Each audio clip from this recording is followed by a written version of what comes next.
There was a question about a 2000 Explorer PATS wiring issue someone was having.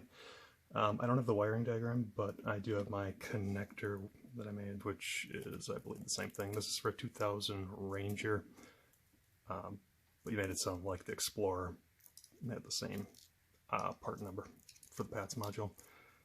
So immediately, 4 of the wires coming out go straight into the PATS ring. The first thing I would check is put meter and volts DC. I have my ground from the meter connected to battery ground or body ground, doesn't matter. And I would check these first. So at the connector with the key, this is for my key on. Hope I didn't shake everything too much. So down here, the red one, you should have battery voltage, which I do. Yellow one should have battery voltage with the key on, which I do. And one of these is also a ground. I'm not sure which because I used all black wires, but I numbered them further up so I can't see my numbers and I don't feel like checking the continuity of everything right now.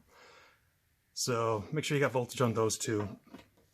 If you can get to the steering column, the ring, make sure you have voltage on the, well, these come in different colors, but number 1 should have the voltage. Right now it doesn't because it's supplied voltage to the PATS module. So the red one should be voltage, black one ground, and then there's like a transmit and a receive for the data from the key. And those two go straight to the PATS module. So if you were to want to check continuity, I would check those two after I check voltage. So continuity between the ring and the PATS module, just, you know, disconnect it, shove your thing in and see if it beeps.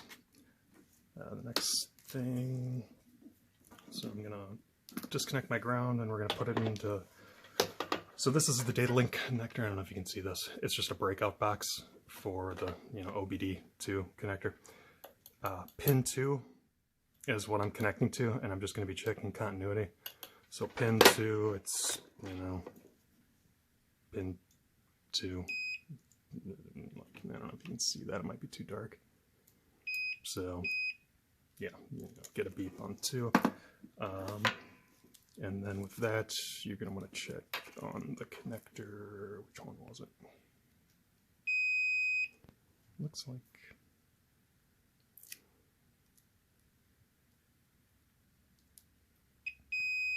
6, maybe.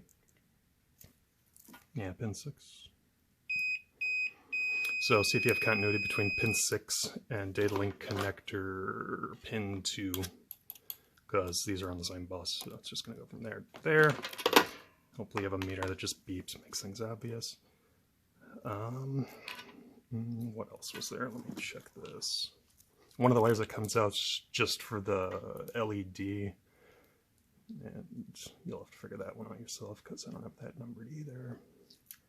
I got 13, 12, 11, 10. What does that go to?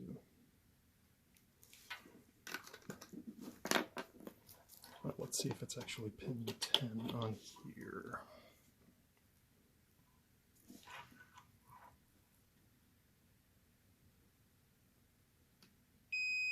And it is. Okay, so also data link connector pin 10 to, let's just go through and find which one it is.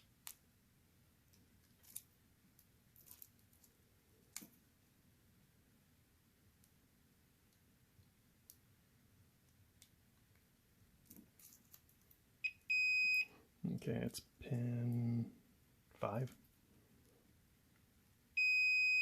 So pin 5 on your connector. It looks like I actually colored them too. Yeah, I remember doing that now. So the ones that kind of have marker on them are the ones you're going to want to look at. So this one to pin 10. Other than that, yeah, the first thing I do is check the voltage and the grounds, make sure they're there.